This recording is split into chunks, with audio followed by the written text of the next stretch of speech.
Hello, Maddenallstars. This is your boy Shocker360, and I'm excited today because I've been working hard this past couple of days. That's why I haven't posted a video in getting to the top 100, and I actually need two more games to go, and I'm up there. I'm at 121 right now, as you can see here with 1,069 points. This was the last game I played, which was really tough. It was a really fast-paced game. I threw a pick off the bat. Now, towards you start getting closer to the top 100 play, it's gonna be like this. Most of the games are gonna be shootouts, and because definitely a lot of people know how to play offense and defense and everything.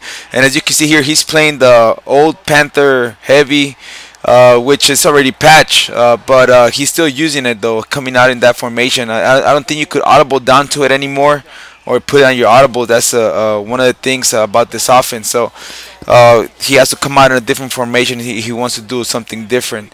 But anyways, I'm passing here. I'm using the Giants. I like the Giants because they have a big core of wide receivers. They're really tall and huge and strong, and you could catch the ball with them. Mostly every single time. The only thing is Bradshaw. Bradshaw is a weak one in the offense, I believe. He's not that explosive. He fumbles sometimes, but other than that, the receivers make up for it. And I got Cruz right here, and the other core receivers that are awesome. And I'm just gonna go ahead and pass in right here. Randall's one of my big mans that likes to catch the ball almost every single time. I like to put him in the inside fade and get him wide open there, kind of slinging him in with an inside pass there, pass lead to the inside. This is again Panther heavy. He using that play with the option routes with the tight end. I think of the tight end option, or I don't remember the name of the play exactly, but he has two tight end options on either side, and if you're playing zone, the tight ends just stand there. He could throw a quick pass right away, so he has those reads down. He's doing that all day. But look at this. Now we got Knicks again wide open here, so we're just going back and forth. It's a really big grudge match here. Once you start getting to this level, if you're not ready, then shit like this is gonna happen. He just blocked my field goal right here, 20-17, but I'm still up in this game. Whoever makes most mistakes in this game is gonna lose. Even one mistake can cost you a game at this level.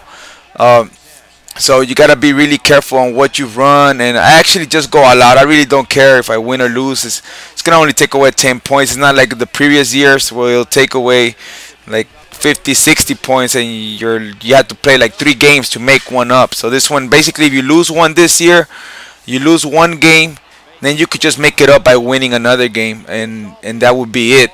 But before, you would lose one game, you had to play 3 games just to make up for that one loss. So it's a lot different this year. It's a lot easier, I think, to rank up, because really, if you lose, it really wouldn't matter. Just go ahead and play a game, win it, and then you'll be back to where you started, instead of playing 3 games and try to level up like that. So so it keeps me positive thinking right here.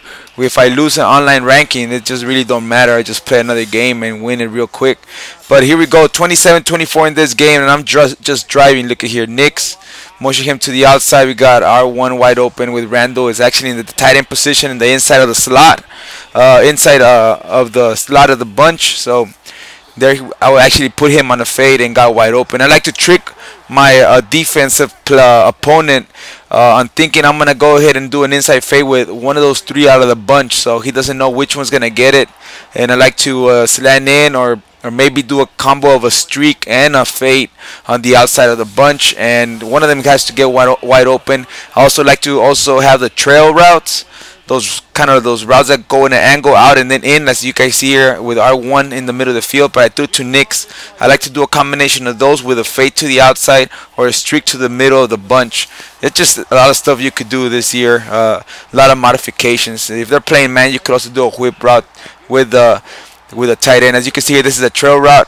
I tried to throw it to him there, but he got stuck, and it resulted in an interception. So it's 41-38, second half of the game. He's right here about to score. I'm going to show you here my defensive adjustment. Now, one of the things I do to stop the freaking Panther heavy or play action read, whatever, what I do, I go pass commit. And for some reason, when I pass commit, the play action does not affect the defensive call. So before they would all come in and then they would leave one player open. If you pass commit, I've been doing that lately. The blitz will still go in. Instead of going for the running back, they'll go for the quarterback, as you guys see here. So that's why he couldn't do the Panther freaking heavy quarterback smash or whatever the fuck it is, whatever it's called, you know. But right here I send the A gap. So remember that A gap I've been talking to you guys about. Now that could be blocked with slide protection, but you don't want to use it every time. You want to change it up. In this situation, I was playing nickel, and then I went to quarters, and then I could just go to 4-3 and just switch it up, especially at this level, because people would know your tendencies on defense and offense right away. They'll catch on, and if you don't switch it up, they'll eat it up on you all day. Just like you can see here, no defense on both sides of the ball. We're just playing offense, and again, I score right here. But this game is going to get critical, and we're about to get into the fourth quarter. He's going to score right here. He's going to, he's doing onside kicks, 2-point conversions. I try to play fake defense here. The wheel route beat my defender real easy, and it just got me so frustrated because everywhere I try to guard or adjust, there was somebody open every single time. Again, he comes out in Panther heavy, runs it down the middle of the gut. Just really hard to contain this play, but I just pass commit.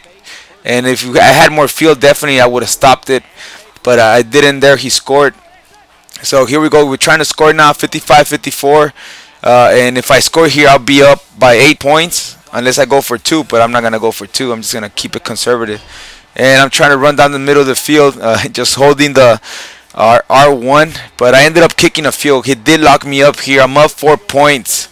So I'm going to show you guys here my defensive adjustments because he doesn't have any timeouts, but he's driving the ball. If he scores here, I know that if he scores here, he's going to win. And he's been scoring in 4 or 5 plays all day long, as you guys have seen here. So let me show you guys my adjustments. I'm coming out in quarter defense.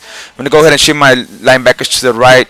To the left, I mean defensive ends to the right. We blitz both defensive ends. I could also spy the linebacker on the top. In this case, I grabbed the linebacker and just started guarding with the linebacker itself since we already had great coverage. I actually audibled back down to a 2-man under out of the quarter defense. I like to, DB strike is my favorite blitz because for some reason that blitz angle of the outside safety gets in real quick, even though I'm not blitzing the guy on the left. So right here, as you can see here, I'm sending the blitz on the right. He gets in kind of delayed, but again, his fade route comes in and he gets me in, or whatever route it was. I don't know if it was a fade route or not.